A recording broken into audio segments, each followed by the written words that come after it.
for those of you who are back, or welcome back, and the new faces in the crowd, great to have you.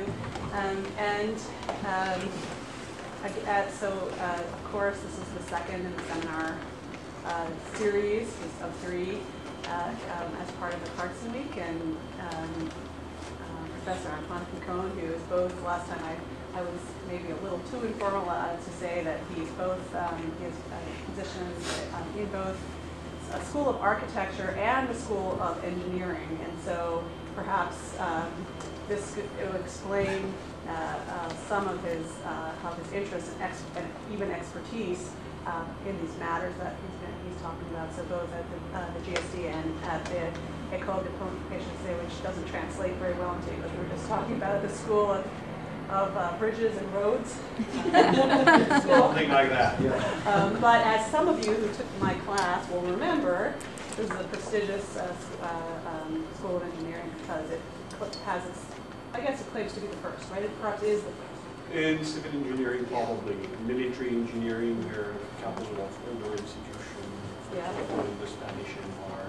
And it was also the home of Dubon, the theorist whose drawings and you also see in my class I heard about. So today, as you can see, structure from technology to society, which I think Antoine tells me is going to take a little bit more of a historical excursion than to fold on back to the theoretical issues that were raised yesterday. Thank you, Hada. So I'm going, to do something a bit different from yesterday. Yesterday, I tried to present a very broad overview of a certain number of questions. Today, I'll try to dig a bit deeper, dealing with a historical case related to the emergence of structural thought in 18th century France. But I hope that part of what I'll say, will relate. It's actually related to this more general issue I alluded to yesterday, which is, kind of epistemological take on construction notion. So actually, the main purpose is really to try to show you how the notion of structure appeared in a given context, how it's linked, when I say to society, how it's linked to cultural, but also social issues. So I'll try to show you that, and then, take a bit, again, a broader view on what happened later in the history of the development of structural thought. And tomorrow we'll return to very concrete issues with digital culture and architecture. But I think it's not a bad thing to also have a more closer look at a certain number of problems. So like yesterday, do not hesitate if something is a bit unclear, because I know my limits.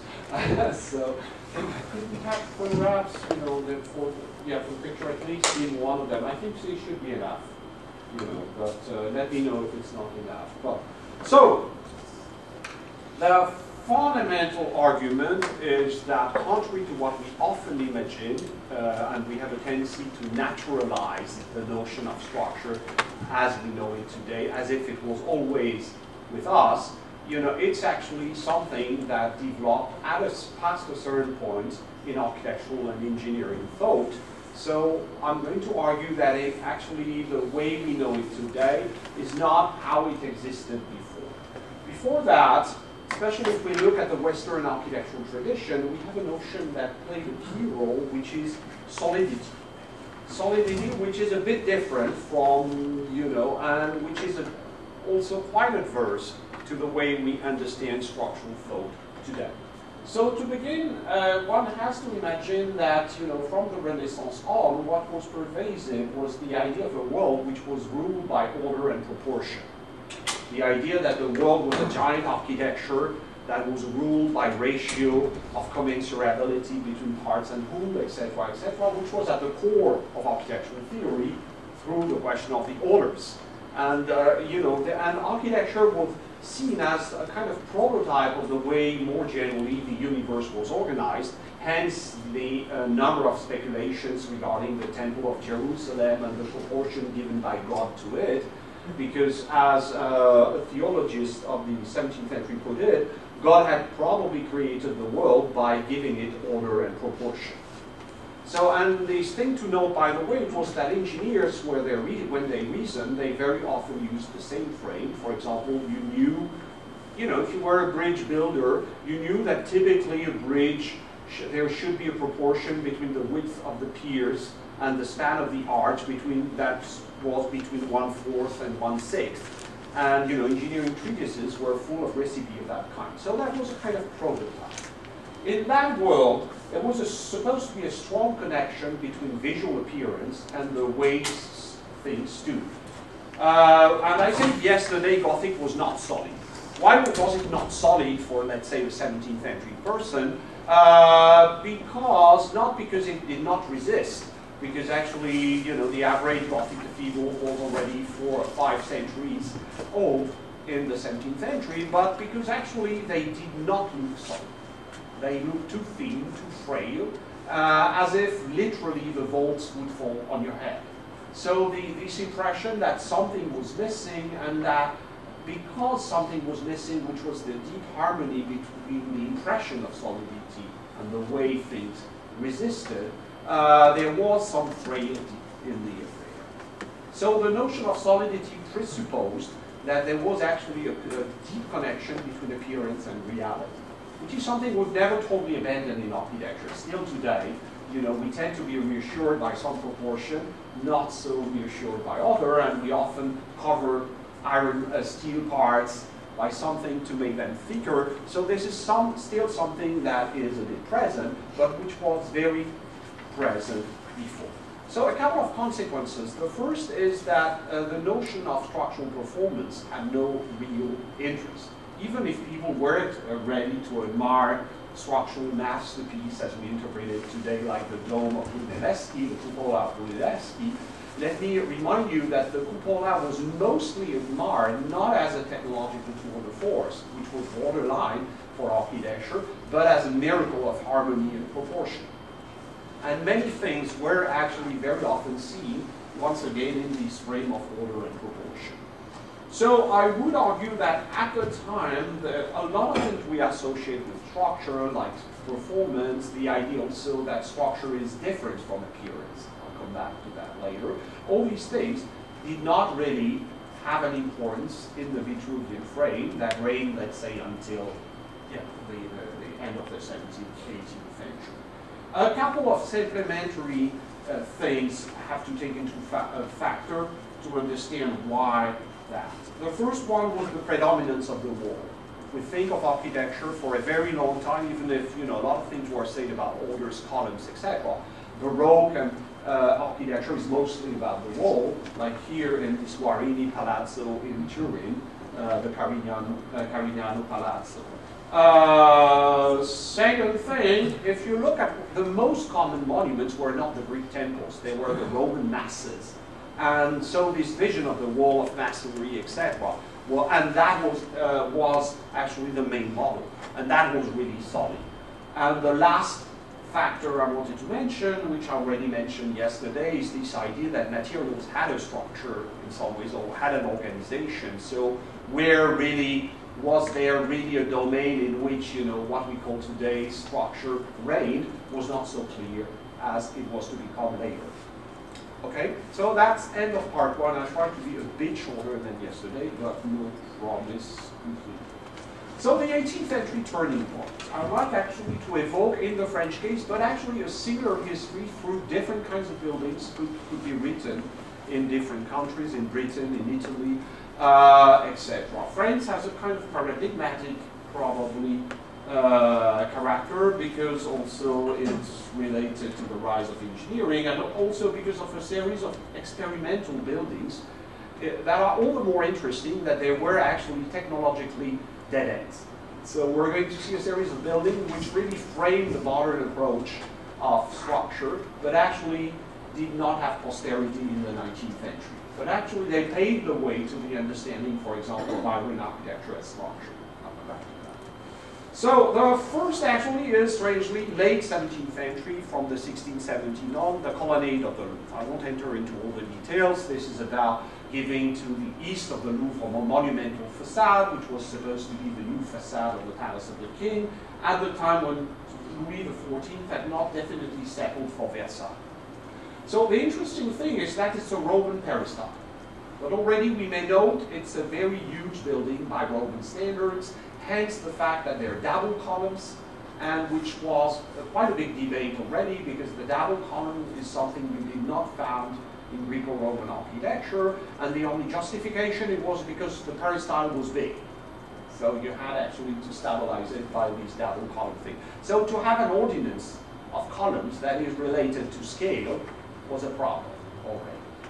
It was a problem, and it's a building very much linked to something I won't enter into detail, but the quarrel of the ancient and the moderns. Can we overcome, or can we surpass what the ancient had done? So scale really there again mattered, and this quarrel of the ancient and the modern has some relation with what I'm going to say, because in some ways structure was gradually seen as something in which the modern would definitely surpass the ancient. So a huge thing, but the most interesting thing that was really the source of endless debate was that so performance also with sometimes a little gratuitous thing. Claude Perrault, one of the lead protagonists of this project, imagined, for example, to have monolith stone on the two sides of the pediment, so which entail moving huge stone from the aquaries.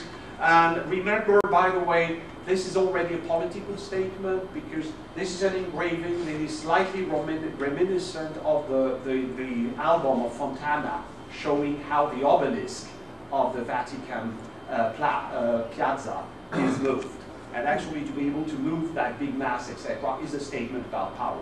And actually the colonnade, if I had more time, is intimately linked to the quarrel between the king and the pope, and who is going by the end to prevail. So politics is already looming in this affair.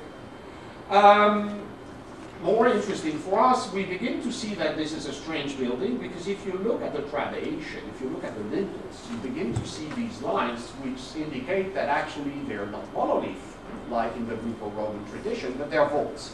Actually, they are flat vaults with voussoirs, which means that actually you have something that looks like a Greco-Roman temple, but a Greco-Roman temple, a Greek temple, among other things, weighted in a vertical way. It's a heap of stone, very literally, whereas here you have vaults, which means that you have horizontal thrust, which means that you have a building that already begins to function in a totally different way from the spatial model it's supposed to be based on. Okay? And actually, if you look at the colonnade, it's as if this was like, you have horizontal thrust, and part of the thrust is counterbalanced by the stability of the pavilions, the central pavilion and the two pavilions at the extremities, which acts a little bit like abutments. So you begin to see something which is very different from what it's supposed to be initially. And it goes even worse, because when you go into the structure, you realize that it's totally filled with iron ties. The whole structure, it's filled with iron all over the place. You can see you have here vertical iron rods, then above all horizontal rods to stabilize further the vault, and you have clamps linking the voussoirs in case there was a stability problem. So you begin to discover, and then you have these crosses here in the depth of the inner vaults of the colonnade. So you begin to realize that it's actually an iron frame that you are facing. So you have a building which looks like a Greco-Roman temple, but has an iron frame in it. So the least one can say is that it's a bit problematic in terms of classical solidity, because it does not function in the way it looks like. So what you begin to see also is the possibility of a dissociation between the things, the way things look architecturally, and the way they're built. And so that is already jeopardizing this notion of solidity, and all that in the name of performance, because one has to build at a larger scale than the Romans. This is pretty much the message of the building. So you begin to see that that's a bit problematic. Well, I don't know. Yeah, and furthermore, with a kind of strange organic for Perrault, the justification of the iron is linked actually to his theory of the body. So just to explain to you what this means, Perrault has a very strange, by the way, vision of the body. You know that in the 17th century, Descartes, for example, had explained the body as a mechanics. which is also a very important thing in the affair, structure will derive actually from an understanding of the body as a mechanical assemblage. And for Descartes, basically, how do you explain the movement of the muscles? It's through, you inflate muscle through small particles called animal spirit, which the brain blows continuously, like, you know, a wind in a pipe, in a bagpipe. So, for example, if you turn your eye, the brain sends in this muscle a lot of animal spirits so that it inflates like a balloon, and then it shortens, and the eye turns, okay? So Picon has a this is the Cartesian thing, which means that basically the body for a Cartesian, orthodox Cartesian, is a kind of limp, naturally limp. And tension is created by blowing, if you want, animal spirits. So you might wonder what this has to do with the colonnade. And for that, you have to understand Picon theory is the reverse. Naturally, bodies are in tension. And what the animal spirit do is the reverse from the Cartesian. Picon is a neo-Cartesian with a different theory. Actually, what the animal spirit do, they dissolve the tension that is naturally present in the muscle. For example, if you want to understand, it's like a cable, it's like a mast on a boat which is stabilized by two ropes in tension. If you cut one rope, the mast will go the other direction. Okay? And he gives the other image. Naturally, let's say you're like that, and if you dissolve one tension, there are two opposite muscles, they're always opposite muscle for him, and your arm will move in that direction as if you cut there again a rope. Okay? So that makes for Picon the colonnade more envisageable and justifiable, because in some ways what the iron does in the colonnade is what the muscle naturally in tension do in the body.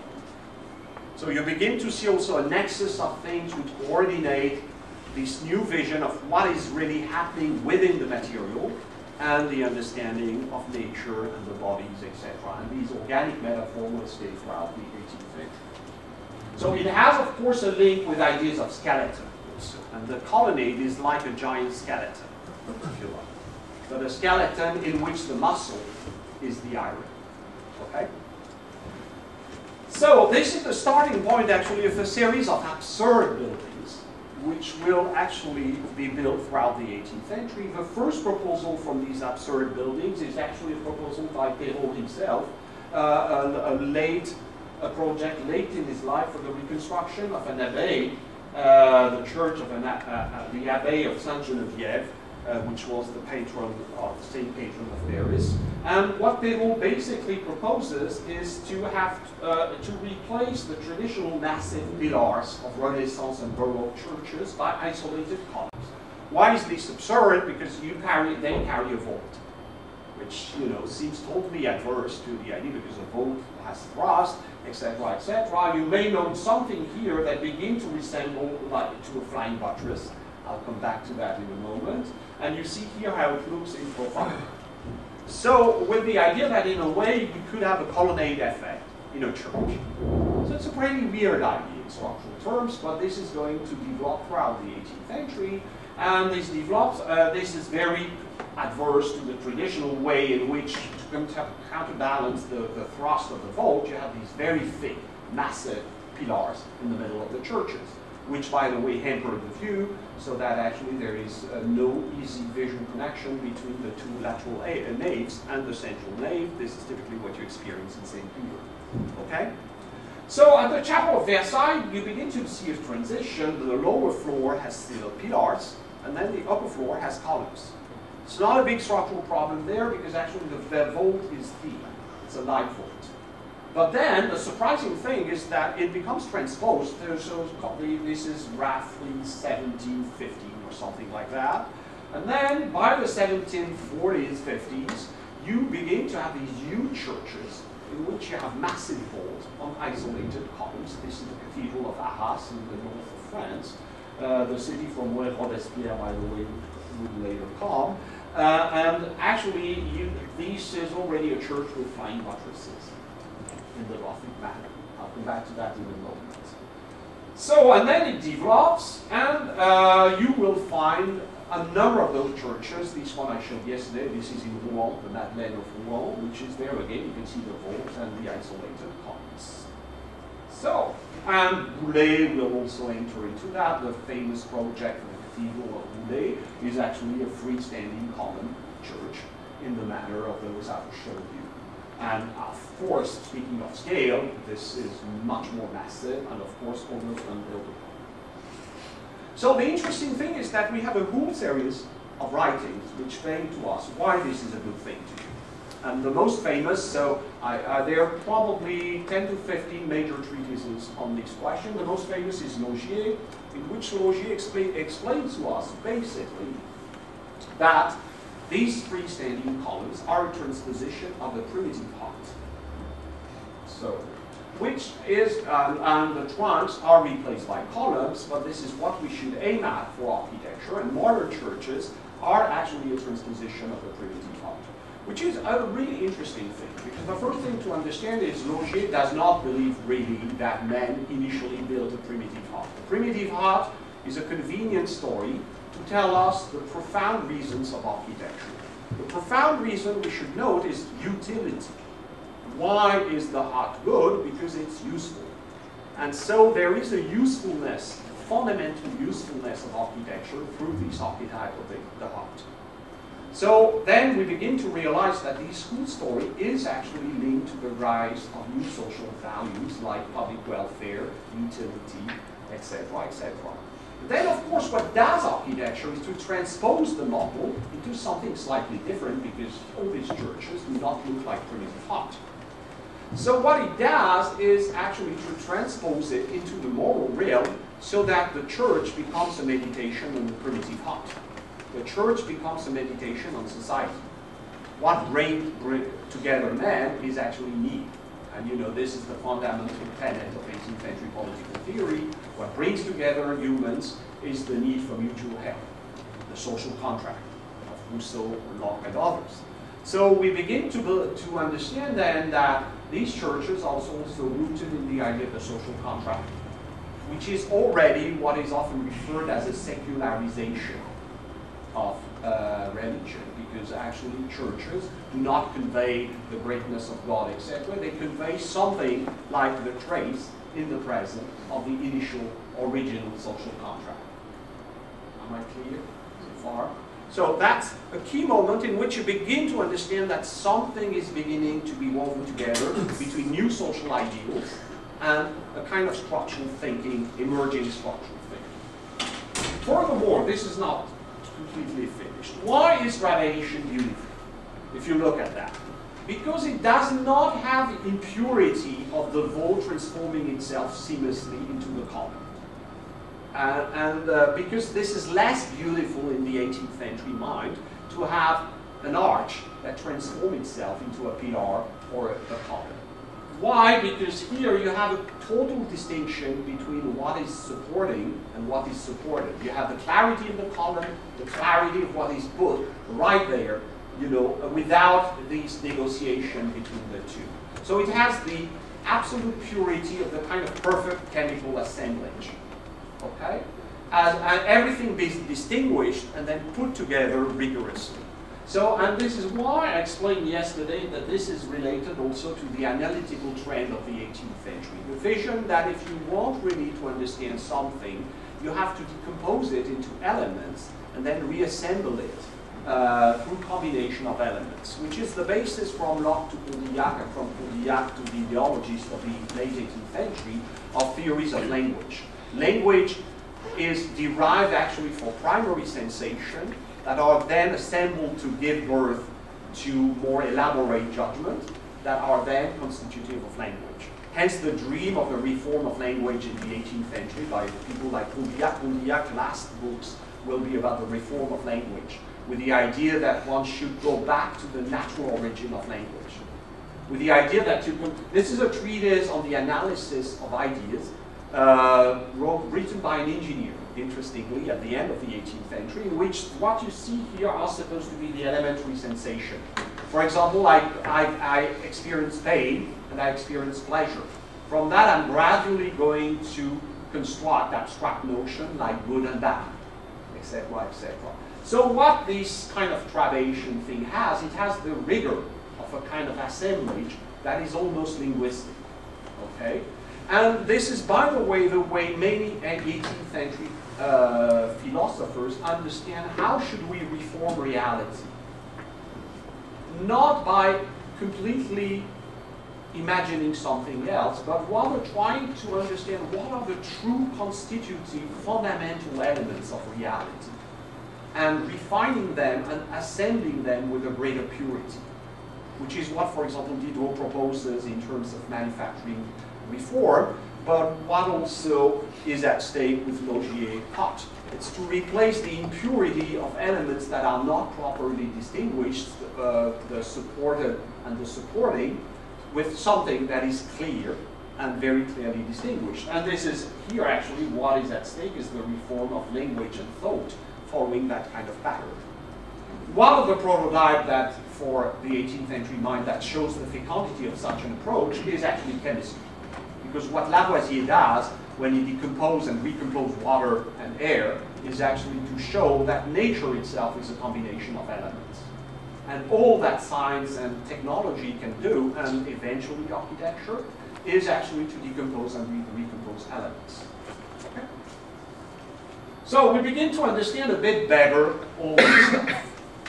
But then there are more other reasons behind that we have still to unpack, which is this idea of visual transparency, which I already mentioned. Why is visual transparency important in the 18th century? Visual transparency will have as a consequence also in many Gothic churches the destruction of the wall separating the choir from the nave. They're almost none surviving in France because they were all demolished not by the revolution but actually before.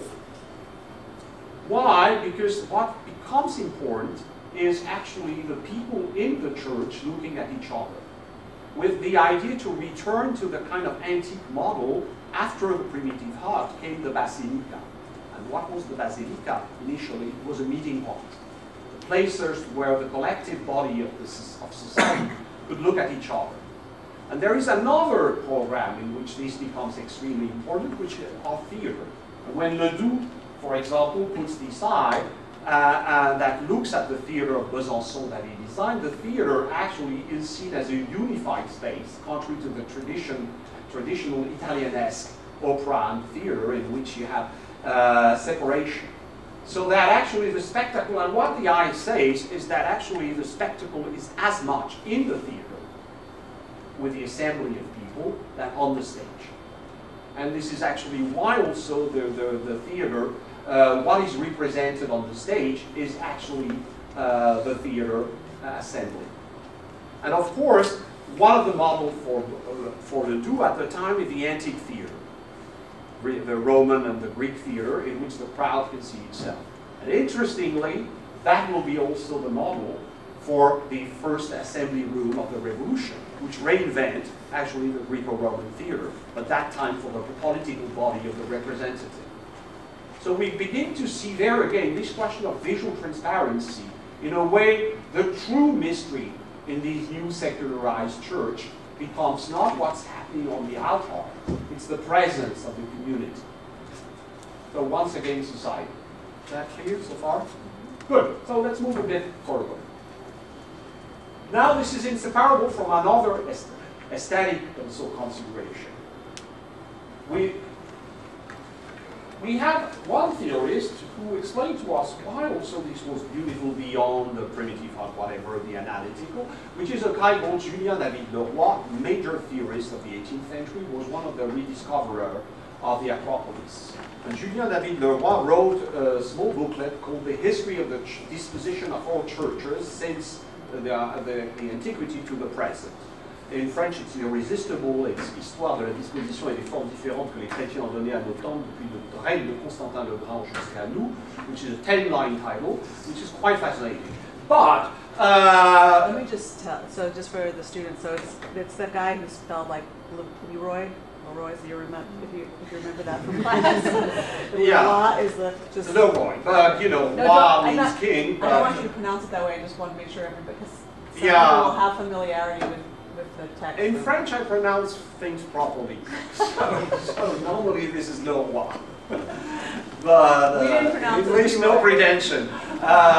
So what le roi says basically is one of the beauty of a cathedral is a colonnade, is that actually there is no fixed point of view, contrary to the traditional perspectival vision.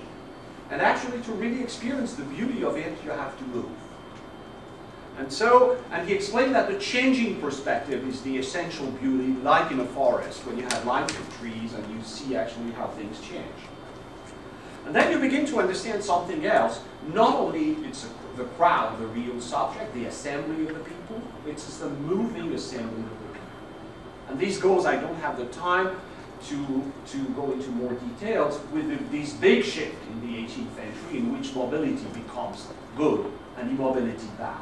Before that, politically, but also in physics, etc., the best thing was not to move. King on their throne did not move. God did not move. He put in motion things more imperfect, but he did not move, and etc. So immobility was a synonym of perfection. Now today, if we say of someone that is static, it's less good than dynamic. So this big shift is actually an 18th century shift, which is linked to a lot of other things, like the invention of modern economics, the science of goods and values in movement, which is linked to ideas of social mobility. Society in which ranks are static is a bad society for us. A society in which ranks are permeable, people move up and down, is a good society. So, and these churches participate also to this movement. Okay? So you begin to understand how all these things are linked together. So now, the most troubling thing in all the writing about that they tell us that actually these churches reconcile also two models. One which is the Greek temple, and we're back to the primitive hut. But from the reference to the colonnade on, you have this idea of slenderness, performance, the very slender column, performance, etc. And we have these flying buttresses appearing. So the idea that there is another model with which it's blended, which is Gothic. Hence the fact that very often these things will be called Greco-Gothic churches. And then you begin to realize that this notion of structure is not at all a simple notion that is emerging, because it's actually a notion that will always be in tension between the reality of the construction and what appears as architectural tectonic. And you remember when I spoke about Sullivan yesterday, etc. Structure, as we know it, goes with always the possibility of a discrepancy between appearance and reality. In that case, what people say is that ornamentation is Greco-Roman, elegance is Greco-Roman, but structure is actually Gothic. The slenderness, the performance, these are Gothic. So you begin to see the complexity of what is beginning to appear. And of course, the problem for architecture then is that architecture is in danger of becoming schizophrenic. These are schizophrenic buildings. They look on the one hand to the Greek temple, on the other to the Gothic church. But by the end, what Sullivan does at the Wainwright is also a bit schizophrenic. In order to be very true to the essence of the steel frame, you have to cheat. So you begin to see how this notion is actually a complicated stuff. So why is, by the way, also the notion of structure emerging? Because actually they're absurd buildings. Because they're absurd, they actually make people also aware that a structure, there are a number of features. The first one is that a structure is based on a high degree of complementarity between the parts of the construction. There is it's not as redundant as before. When you have thick pillars, it's redundant. Stability is redundant. When you have thin columns, you must, for example, you have strong foundation, very dramatic foundation problem. If one column goes a bit down compared to the other, you will have disorders in the vault. So their very absurdity makes people aware of a new value, which is non-redundancy. And modern structure is fundamentally supposed to have a low degree of redundancy. Otherwise, it's not structural. Okay? So that's the first component. Second component goes with that kind of sublimity of danger overcome. And people say, you know, if one of the columns would give way, the church would be ruined. So the idea that a structure achieves a performance that is always playing on the brink of disaster. And you know, take cantilever, you know, a structure is not interesting if it's not playing a little bit with our nerves. Basically, if it's too hyperstatic, you know, big, fat, etc., not interesting. It's interesting when it begins to play a little bit with our nerve by saying, you know what, I'm really pushing it a little bit. And of course, we understand also that the way we push it is historically determined, because we push it in different ways according to the period. But that's something. And of course, solidity went with pushing it is not good, because it's going beyond the appearance of solidity. So there again, something new is appearing. And third idea, which goes with me, my flying buttresses, etc. The only way people begin to believe that these, and it's actually not true, but structurally, but the only way people begin to believe that these things can hold is because the thrust of the vault is partly counterbalanced at the periphery of the building by flying buttresses.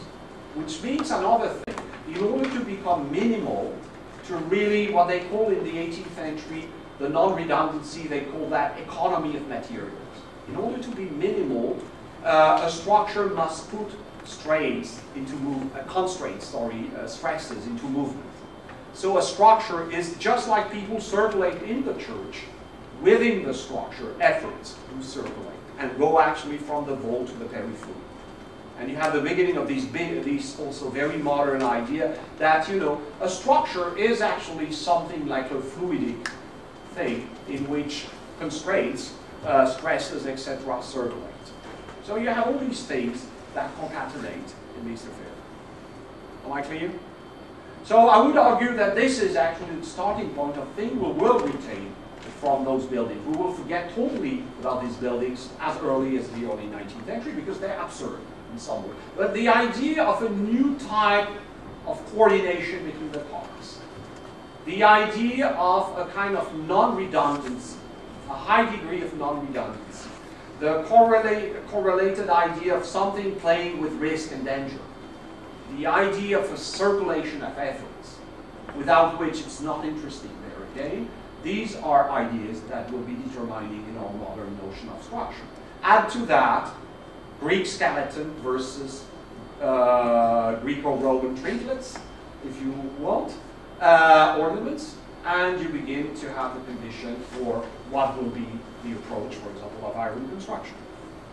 And once again, this is linked to this big movement toward, you know, this new society, which is a civil society, no longer ruled only by the magnificence of God and kings, but which is a society taking consciousness of itself.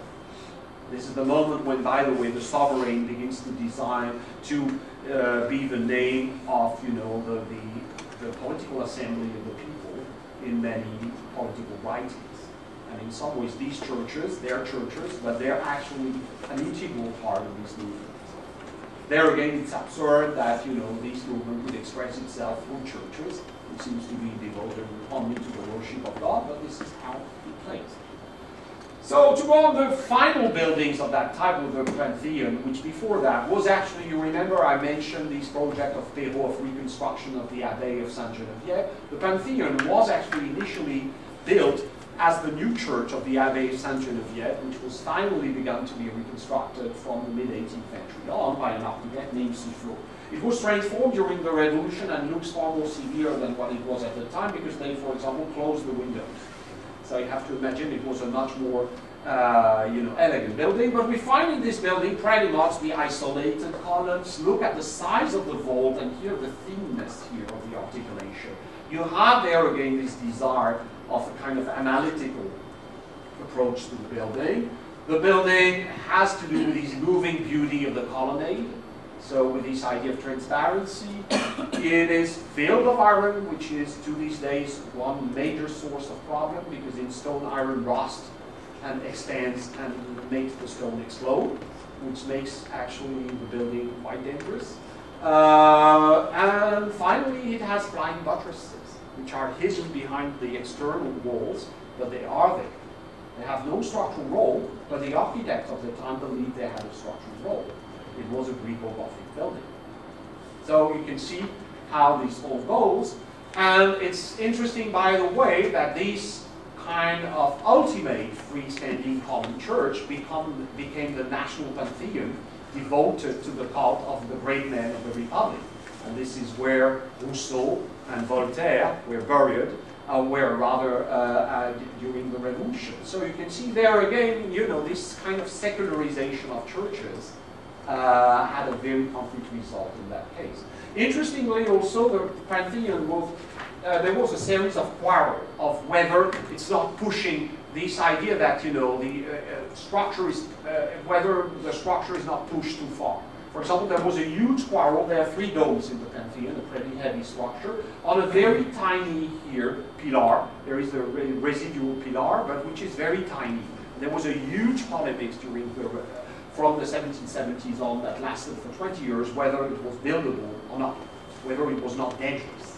And actually, an architect named Pierre Pat quarreled with Soufflot, saying that, you know, if you looked at the ratio between the diameter of cupola and the size of the pillars that supported them, it had always been comprised within certain limits. So an argument in the name of classical theory of proportion. To which Soufflot answered, and an engineer also wrote a letter in support of him that basically argued, look at nature. It can carry very big animals on very small skeletons. So imitating nature, we can go further and use other ways to understand things than classical proportion. What is at stake around the same time is the dramatic shift from geometry as the tool of construction to calculus. Because these structures will need actually to be calculated new tools, which are using integral and differential equations. And that will take something like 20 years, but this is what's going to happen. And to finish, this is just, the buildings have tons of problems, by the way. These are the cracks that developed during the Revolution. So, the debates on the building raged until the early 1800s. And the building, you know, there were proposals also to destroy it. When you begin to understand a little bit the kind of tension that appears within the profession of construction and architecture is when you look at 2 solutions to fix the building. This one is by an architect called Grognard, who built later the Stock Exchange in Paris. And basically, what he does is to thicken the pier, okay? By putting a fake, it's an obelisk, but the function of the obelisk, of course it has a funerary thing which looks good, funeral aspect, so it's an ornament fitted for a pantheon. But above all, it makes the thing thick. So what it does is actually to fix the proportion. And then you have another architect who does this very strange thing, which is actually to construct a giant flying buttress in order to make the circulation better and actually to derive the weight of the dome away from the central piers. So you can see here, you know, the mobility of proportion versus the mobility of efforts that is really put into play. So that was the end, and then what I just wanted to say, what happened later, very briefly. What happened later is an explosion of types of structure, pushing more and more, once again, the thing, and of course, iron played a role. As I said last time, iron is 60 times more resistant as an average than stone. So that created a dramatic departure from the traditional rules of solidity. Hence, throughout the 19th century, the problems of architecture with iron. Some embraced it, others were reluctant, and iron, by the way, got immediately enthusiastic reception from the people. Take the Crystal Palace, enthusiastically endorsed in 1850 by the people, but as interesting, the fact that Paxton never received the medal of the Royal Institute of British Architects. Because was it architecture? And of course, a lot of reluctance on the side of architect, and Ruskin also was very negative about the building, etc. And then also all kinds of surprising structure, like the cantilevered structure of the Forth Bridge, with also the appearance of a new, I spoke of analytic, of a new kind of language. Basically, second half of the 19th century, each time you see a tube, it means that it's in compression. Each time you see something else, it's in tension. because of course, tube resists better to compression. So, and this is something that begins to be understood and give birth to a new language and a new politics, if you like. Something also to note, this dramatic departure from the Vitruvian tradition. We have forgotten how suspension bridge were a visual drama, because suspension bridge, usually you have this principle in the Vitruvian theory, what was called pyramidization. Basically large at the bottom and getting thinner at the top. So which was also expressed very often in treatises by the sturdy must carry the frail. Here the frail looking, but actually the sturdy in terms of real construction is the cable, which carries what is the sturdy visually, but frail in terms of resistance, which is the deck. So a total inversion, which explains why, in order to counterbalance that, very often they use massive Egyptian-like columns, as if, if you have the towers were Egyptian-like, it would still regain traditional solidity. So you can see, this is a bridge near Naples in the south of Italy of the 1830s something. And you can see here, the architect is actually trying to restore the classical idea of solidity, but of course, this cannot be solid. This is a cable. So you begin to see how adverse, how, structure is becoming a challenge, a constant challenge for architecture, which will be also a source of architectural creation, of course. Do I have 5 minutes more, or? Yeah. So, to understand again this connection between structure and society, let's take Viollet-le-Duc. For Viollet-le-Duc, structure is fundamentally an answer to a social problem. For example, the Gothic vault for Viollet-le-Duc, why did the Gothic have cathedrals with thin vaults? And he explained there are various reasons. First, and this is wrong by the way, because we now know how the cathedrals were built, and they are built by bishops, which are feudal lords. But Viollet-le-Duc believed that it was built by the people of the cities. So it was part of the democratization of urban life. So, and why was it important? Because people wanted to gather. So it's a distant heritage from this 18th century interpretation of the church as a gathering place. So the basilica. So which meant covering large spans, large surfaces. Second, because it was a democratic society, labor was extensive. So you had to spare labor. So hence, the lancet arch enables to have the same shape for each voussoirs, to standardize stone cutting, and to make an economy of labor.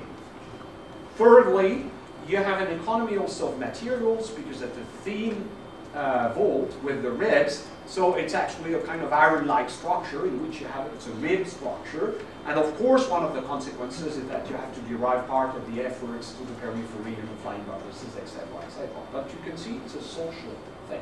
And then Viollet-le-Duc proceeds in his lectures on architecture to explain to us how should we, I said yesterday that Gothic is not a style, neither even a constructive principle, it's a mode of reasoning. So his favorite example is, how would a medieval architect coming back in 19th century Paris propose new things, given the climate, the uses, etc. So it rains all the time in Paris.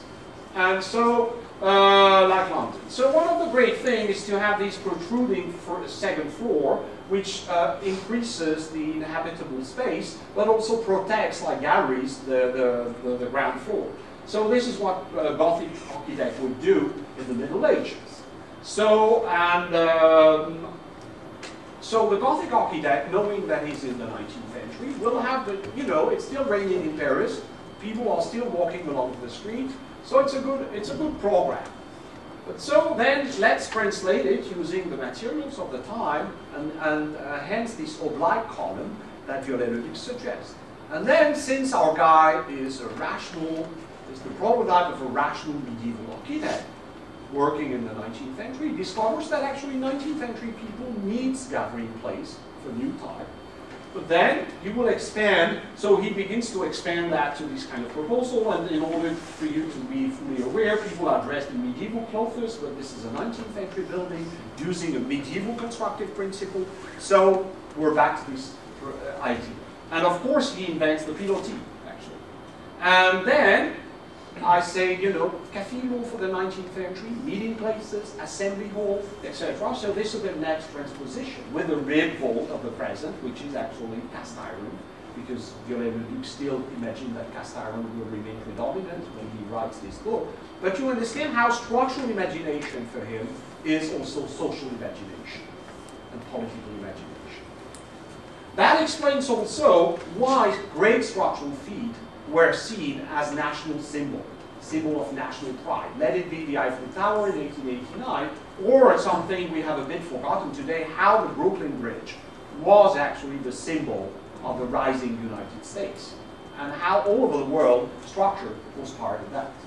So I think I could stop there, but what I wanted to say then is, you know, the further development of structural thought with all the diversity, the zoo of 20th century creation, and the, in some ways the generalization of structure. In the 20th century, what happened is that structure conquered everything at every level, before, in some ways, entering into a kind of crisis because it had extended beyond what it was even in the 19th century. The expansion can be seen, for example, in Darcy Thompson. Everything is structural, you know, from the micro shell to the macro structure of the world. And you can still find that in Kepes. When Kepes in the 1960s publishes the structure in the arts and science, everything is structure from crystal metallography to human structure. But Kepes already, we begin to see that from structure we're passing slowly to patterns. And actually patterns are information based. They're no longer circulation of efforts based. And you can see that already something is beginning to go wrong with structure, which does not prevent structure to generalize even beyond what we knew with string structure, inflatable structure, pneumatic structure, tensile structure. This is the Karlsruhe, how in Germany one of the first tensile structure, tensegrity structure and the big domes, Georgia, etc. And even deployable structure. When Pinero invented that kind of thing, it seemed without any use. A kind of, you know, deployable are basically the generalization of scissors and umbrella. And people thought it would be of no use except fun. But actually, they've been used in various major projects these days. So this zoo, and then the passage, trying to capture the social nature of the affair, the megastructure, which is the ultimate and probably last moment in which structure tried to encapsulate the values of society. The structure as the city, the structure as the world. But what is interesting is that the megastructure at some point, and this is something had as a study on an archigram, begin to destroy itself. Because in some ways, it becomes so expanded that it becomes to be self-diluting. And we see after that, you know, in some ways, the next stage, and this idea of structure as connection, social connection, that is borrowed to the system, we see structure as a kind of more and more enigmatic thing, and then structure disappears in a kind of equine surface. And this is the beginning of the era we now know. So you remember what I said about the crisis of concrete structure. What I would like to say, added to what I said yesterday, I think the fundamental problem of tectonic today is often, is not really, I think where a lot of people have it wrong, in my opinion, is that they forget that structure was rooted in the social and political dimension, based in it. So the real problem today is not what kind of ingenious new structural device should we invent to salvage the notion of structure. It would be more, how do we relate, again, any kind of tectonic expression to a social and political message? What is the social and political relevance today of structural thought? And that's the question, because we no longer believe that Brooklyn Bridge or Eiffel Towers can encapsulate the spirit of the age. We are become more critical with this kind of thing. And probably today, you know, it's more Facebook than a classical structure that will encapsulate what we believe is true about society. So I'll stop there. I had a few images more, but I think it's probably better to stop here and try to have a conversation.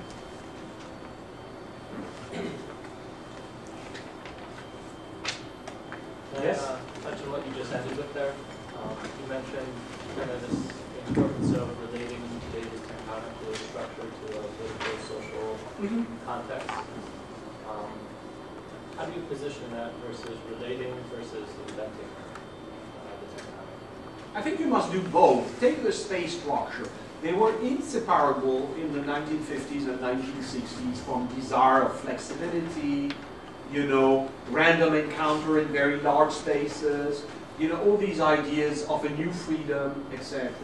I think in some ways the problem of tectonic today is we don't know what we want. You know, we do, and I think this is one of the strangest things for me. Why has civil engineering been more resistant in terms of the role of structure? Because in civil engineering, the sheer usefulness of a bridge, for example, is not something disputable. Whereas in architecture, it's always more complicated because you have to transpose need into meaning, and that's a complicated thing.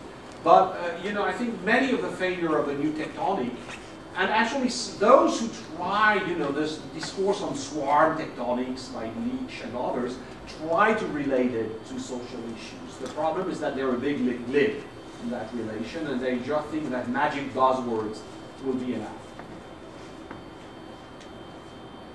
Yes? Earlier you mentioned how the church was secularized, and you mentioned that a key aspect of that was transparency, visual transparency, and you pulled it from the theater of the day. But I mean, it seems, to me anyway, that the emergence of royal societies, as what Peter Galison would argue, as objectivity theaters, where the act of observing the observation itself became a kind of confirmation. Sure. And the act did also, but and so on the one hand you could say that the church was being secularized in some respect, but conversely there was also a moral agenda to what training the eye to see truly would mean. So in that way, it seems more like during the dance that the church may have been secularized slightly due to its observation, the definition of observation, but conversely science was deified in a way, or brought into the religious sphere because of the moral sensibility of what being a witness to, or learning how to train oneself to see properly meant. I think you've read Leviathan and the Air Palm. I'm not sure science was deified immediately. I think it came later. Because if you remember the argument around Boyle, etc., and the Royal Society is precisely that it's a social bond between good faith, well-informed, etc., observer. And hence, by the way, the transparency of the gaze that enable everyone to share the experiment is part of that. And it's in a way not so far from the 18th century church. What it is about is creating, in a way, transferring sovereignty from you know, the transcendental revelation of, you know, a power exterior to society itself, accepting rules of engagement with itself, etc. So science is not so far. And actually, I would argue that in the 18th century, secularization and science are together. And then it's later, in my opinion, in the 19th century, that the great mythification of science as the new religion began to emerge. In a century that, by the way, was totally obsessed by religion, the century that wrote the largest amount of literature on religion is actually the 19th century, which is also the century that built a number of churches. And you know, if you want to understand probably what happened, you have probably to switch to the 19th century, where you had a double movement in which religion tried to reestablish itself and succeeded in some countries and not in others. And in parallel, science emerged as a new spiritual power. It's a bit later. I would argue that actually my churches, and that's the reason I took actually the theme of the amphitheater is something that circulates from the anatomy, the surgical theater, to the assembly, political assembly room. And what I'm arguing is that theater belongs to that, and churches are actually, with their quest for transparency, have a link with this universe, which is visibility, mutual visibility, shared vision.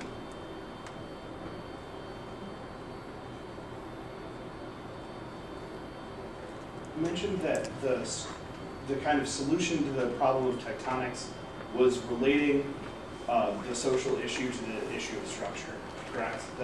Yeah, but not in a naive way. That's Right, to say, using perhaps metaphor, but still having a project. Yes. So I'm wondering who, not necessarily in a metaphor is what you're saying, but who is the audience for that observation? Or who is the audience of that critique that we'd be offering as part, like, for example, you mentioned Leduc, he said the audience was the people because they were the ones that designing it, but as you mentioned, that actually wasn't the case. So was the people the audience and the bishop the performer in that situation, or is the relationship more complicated than that? Well, the answer is always it's more complicated, but that's because I'm an historian. But let me try to take a little bit, because it's a really good question. A couple of things that I may add on structure is that structure is a strange mix of democratic sharing of the experience and totally anti-democratic competence. Because what structure will operate is also to distinguish sharply between those who can truly understand structure and calculate it, those who know, the engineers, the experts, the scientists, etc., and those who just gawk at the magnitude of the effect. And in some ways, structure is both linked to a kind of democratic desire, but it's a democratic experience produced in non-democratic ways, if you like. And if you think the Eiffel Tower is designed by a guy who's an engineer, and then it's shared as a public entertainment. That's, by the way, one of the great ambiguity. In some ways, if I was to be very negative on structure, I could say that it belongs to the realm of spectacle in the Debord way. But I think there was something more genuine, hence the fact that, World Fair were such a display of major structural achievements. And with a certain idea of democracy, even if World Fair were not ultimately democratic in our sense. Today, I think it's complicated. I don't think, if you say I'm going to design a structure for the people, it's going usually to be a very bad structure, which is the same when you try too much to save the world with architecture, you end up with bad architecture. But you have to have a concern for saving the world that you express through the architecture, etc. So it's the same for structure. It's a complex balance between the symbolic and the affective, between a lot of things. Yes? Well, I'd like to pick up on that. On the Eiffel Tower, I'm reminded of a story that I don't know if it's apocryphal, but Guy de Maupassant supposedly ate lunch there every day, and he hated the Eiffel Tower. Oh, sorry? Guy de Maupassant. And he was asked, why do you eat lunch there every day? And he said, because it's the only place in Paris I don't have to see them. But I actually wanted to ask you about another work of Eiffel's. I was really intrigued by this kind of breathless survey of so many works at the very end, this big departure from everything that preceded it. And I had been thinking about the Statue of Liberty, both as something that conjoins the two countries because of its movement from one to the other context, but as representing all these kinds of ambiguous presences in its kind of false solidity above and true solidity in the pedestal, in the need of a public campaign to bring about that pedestal, in the kind of inhabitation of the structure on the inside and the kind of denial of it from the outside. So very different from the tower. And I don't know where you would place that in the sense of its kind of representation of both solidity and structure in terms of democracy and all these kinds of convergences. What you're I think it would fit in it. I didn't have the idea to use the Statue of Liberty, but it's actually, I think it would fit very nicely with this dialectic of the hidden and the visible to everyone, the shared and the specific to some competences, etc. By the way, the Eiffel Tower and the Statue of Liberty have something in common. They're both bridge pier, basically. The fundamental idea of the Eiffel Tower, it's a giant bridge pier which lost its deck. No, but it's literally that. It's very literally, and it was not actually, the idea is not from Eiffel, it's from 3 employees from Eiffel who, you know, were drinking too much and had, you know, did a little sketch, and actually Eiffel bought the idea. But one thing Eiffel knew was how to be systematic, so he bought it, built it, etc. And the Statue of Liberty, there is a big debate actually, because on the structure it's interesting, by the way, because there were people who proposed to have a statue which would hold like a shell. And the Eiffel solution is actually, and others who had a pure one skeleton. And Eiffel is a kind of ambiguous hybrid in which you have a bridge pier in the middle. The only thing is that usually bridge pier do not raise an arm.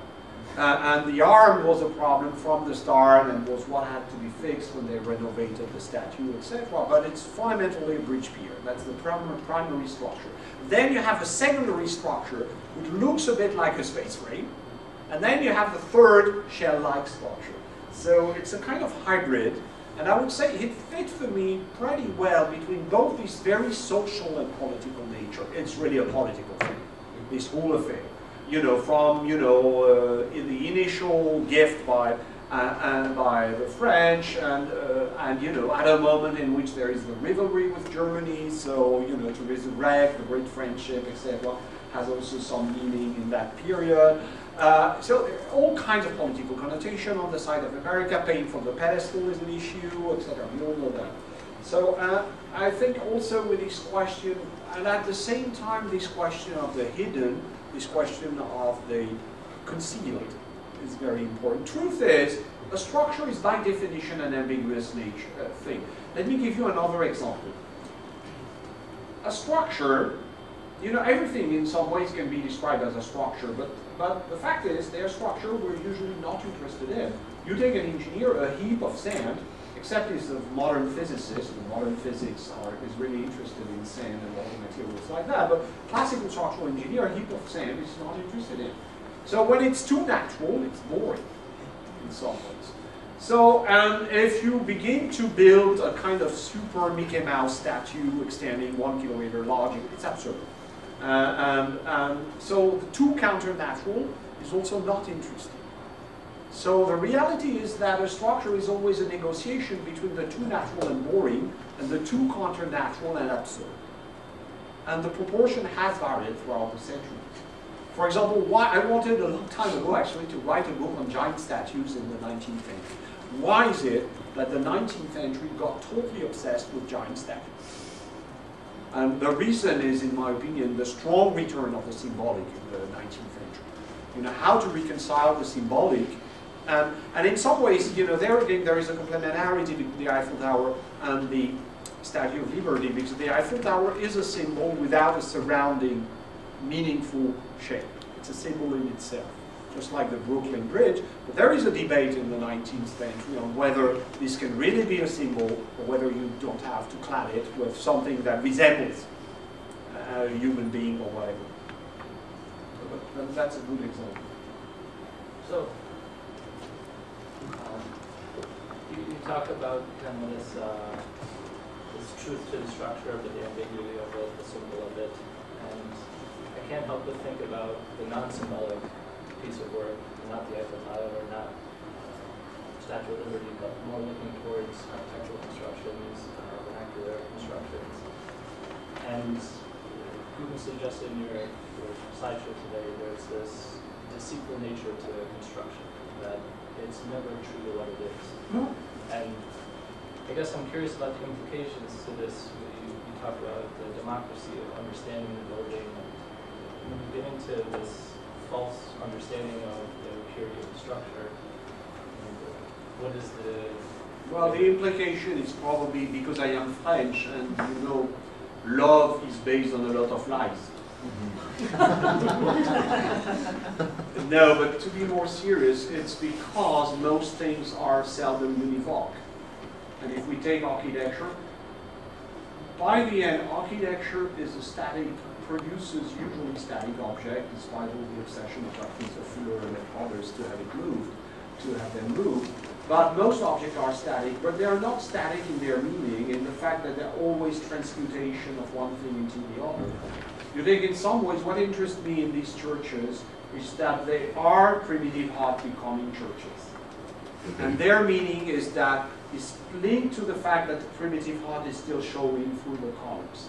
That architecture is seldom, it's like transparency, you know. I think one of the things Yves Blau and others have shown on transparency in architecture is not pure phenomenological transparency. It's unfolding transparency. And it means that constructive truth is not a once and for good truth. It's actually an unfolding process. And if you want to understand something, in my opinion, to architecture, you have to understand this kind of dynamic condition. In some ways, this is where, and God knows you'll realize that tomorrow, that I like the experiments linked to digital media and digital architecture. But one of the problems very often is that people believe that the movement of the software, you know, in some ways what Lin used to call animation is enough. But there is the need for a symbolic animation that transmutes constantly something into something else in architecture. Otherwise you miss something profound in architecture. And you miss also, there is also a kind of dynamic, even at the experiential level, you know, transparency in architecture is always something about to become opaque. And if it is not about to become opaque, then it has no real interest as a transparent thing. And so you need always these inner contradictions that fuel in some ways the architectural experience. And structure was one of the means. What I call the crisis of tectonics of structure is the crisis, not that we don't need structured thing anymore, you know, when you ride a bicycle, it's still necessary to have a structured frame, etc. But it's that structure, as we knew it, is no longer one of the fuels of, you know, the kind of architectural engine which feeds on contradiction. Yes, and yes, perhaps, since you, and then you, okay? Well, it's in some ways related to the last question. I think the example of Leduc was interesting. I mean, I'm just very curious where you see common construction in this period being situated within these larger epistemological shifts. Because in some ways, we're talking about a context, or at least in the examples you're talking about, certainly they are either they try to kind of evoke democracy, they try to speak to it in some way. In the case of Leduc, they're also, you know, he's imagining the Gothic cathedrals being constructed by the people in a sense. But how do you know, I'm just curious in this period, where is the kind of culture of common construction in all of this, which I suppose now is what we call the vernacular, but was in no sense referred to as such in that time. I mean, how do you also make sense of that as somebody who thinks about structure in this time? Do you know what I'm saying? Because, yeah, I understand your because question. certainly, because the kind of examples we're looking at were also not happening in the kind of vacuum. They were part yeah, of but the I kind of would larger say landscape. there again, you know, these, you have to realize that temporalities are not the same from one domain to another. What I described was a relatively sophisticated kind of architecture, etc. That's it. So you would say it doesn't concern the people, etc. That's a first thing in the 18th century. For example, the quarrels like the Pantheon are actually a general phenomenon of the 18th century. There is, by the mid-18th century, a huge quarrel about St. Peter's stability, which involve, and there are a number of public quarrels. So the public, which is still the enlightened public, but you know, beyond the circle of experts, of architects, etc., you have a growing number of people who get involved into those polemics. Would be a first answer. Second answer, if you look not at the scale even of one generation, but let's say at the scale of a century, these mid-18th century, late 18th century debate will give birth to 19th century iron construction approaches, which will then give birth to frames. Where do you think our approach of buildings in terms of frame, which really concerned a lot of people everywhere, came from? It came from this kind of radical, of course it came from the tradition of wooden construction, etc., but it came also from these kind of things which percolate more or less rapidly into the greater public at large. Just like digital architecture today concerned very few people, actually. If you go out there, we still live in parallelepipedic boxes. Doesn't mean that we will stop living in those boxes, but you know, look already, it's beginning to percolate through, for example, shops. A lot of shops, spaces, operas, etc., are presenting people with new spatial realities. It percolates also through manufactured objects who begin to have these soft, strange forms. And ultimately, you may wonder, you know, it may take sometimes, perhaps no longer a century, but it may take 50 years for things to totally unfold. And it's not necessarily, I don't want to go into a theory of the avant-garde. It's more, you know, I would rather have a theory of a kind of emergence thing. That you have burgeoning stems here and there, and that, you know, but through ripples, it diffuses. It's not the classical theory of the avant-garde, which goes with people understanding better, etc. I think it's another model of diffusion, of singularities, if you will, that I like to have. But once again, you know, of course, if you look at the time of Le Bleu, it concerned, but you know, this is 18th century France, it's what? It's 25 million people, roughly. Of these 25 million people, of course, only a few hundred thousands are really concerned directly by those things. But 100 years later, a number of people can understand what a structure is, and millions of people will see the Eiffel Tower and understand it as a structure. So, you know. And I could also argue that what is actually, I have a broader vision of that. Well, I think what is taking place is also the precondition for us to understand the world in terms of infra and superstructure, which is beyond, this is why I say that I'm treating the French case, but it's a more general issue. You know, in some case, this kind of dissociation is also what makes the kind of Marxist belief that there are superstructural and infrastructural things possible. The belief of the 19th century that there are things which are superficial and you have things which really support them is, so you see, once again, it's a and not to say that propagation is not complex, it is. And actually this is where also, by the way, the danger of for architects today is to believe that, you know, the only proper way to be social is, once again, to save the planet immediately. You know, architects, you know, for example, you know, we're going to have severe hydraulic problems. But I don't think architects, and my colleague Pierre Bélanger, for example, goes on saying we should become like the Army Corps of Engineers and fix that through a global approach to design, etc. I think actually it's a mistake. Because, you know, if you really want to be into hydraulics, you go into hydraulics. If you, design has to remain in tension with that. Because what design does do not necessarily follow the laws of simple propagation. Okay? You had a question? Yeah, no, I was actually really fascinated by the linguistic analysis done by the engineer, where it looked like he was almost trying to get at an language, you know, foundational language through this kind of structure. Yeah, which is a sensationalist. It's actually the great project of 18th century philosophy from Locke. You know, the Locke's project is to understand better how we reason. But then doesn't this, I mean, if you're talking about structure, this then actually represents a kind of immediate abstraction of what structure means, away from the tectonic model you were talking about earlier. What is this tectonic structure? So it becomes, and you said later on, of course, when you get to Cappish, structure has become everywhere. I mean, not only in terms of Cappish's analysis of natural forms, other forms, but more importantly, you know, Piaget publishes almost the same year his structuralism, which is sociology, philosophy, linguistics, biology, mathematics. You know, there's this drive to push structure to its abstract meaning. At the same time, that notion of structure takes upon itself a kind of connotation of a principle of relationships and organization. So in following that arc, is it inevitable that it would become pattern? And that perhaps the pattern is the tectonic structure of the contemporary world. Well, definitely, if you look at the genealogy, yes, one led to the other. In some ways, structure led to the notion of information in some ways. But then information killed what had engendered it. And my argument is that an informational world is not a structural world in the classical sense. Because structure, and there is another source of ambiguity, by the way, because structuralism is very often a kind of systemic approach.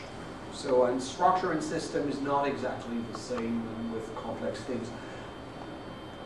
I think what got lost at a certain point was effects of scale. That's to say, structure could be gigantic, but they had still this relation to a kind of hypertrophied understanding of the body. In some ways, the pattern is already beyond the body. And with a pattern, you begin to see the question of the post-human that begins to see. That could be another way to understand it. Whereas structure is still very much in relation with a kind of idea of the skeleton, which is related to the body, etc., etc. Whereas pattern, you enter a new world, actually, even if you don't realize it immediately.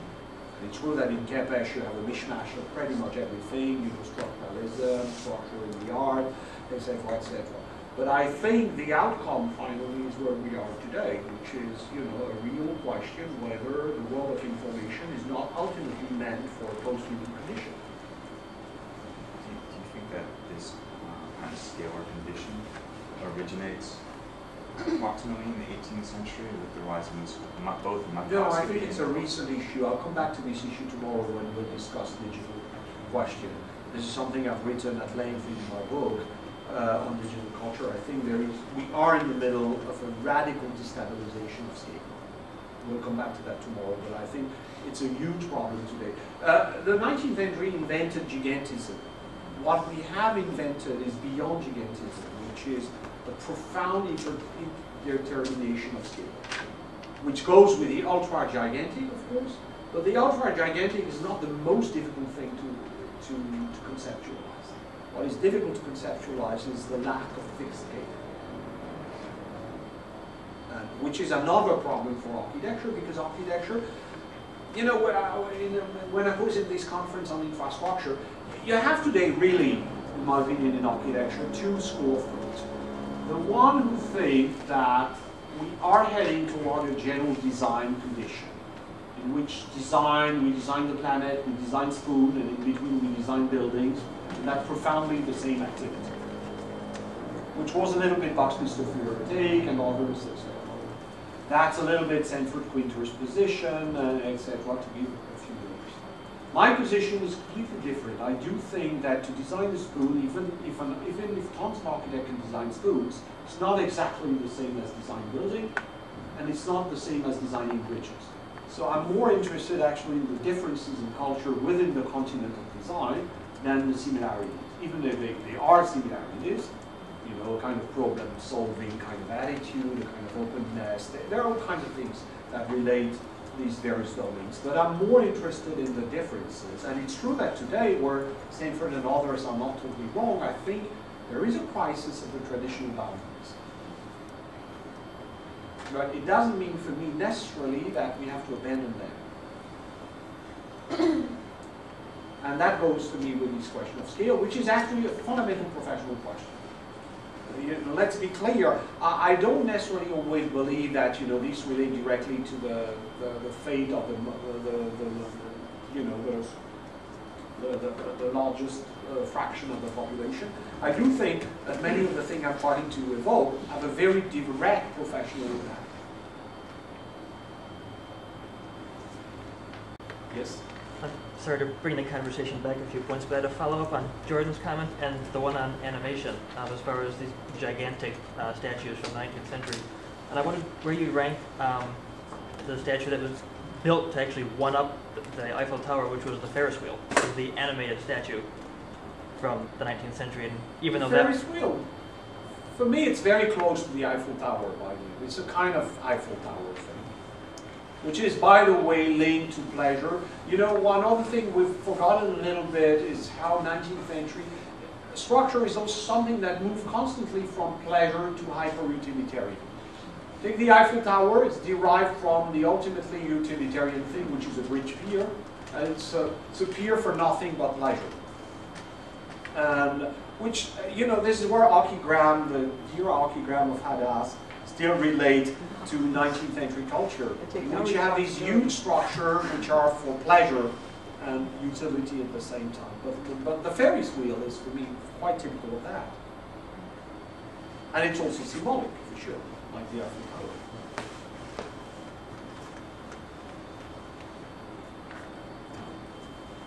Well, thank you. It's 1 you. o'clock, so.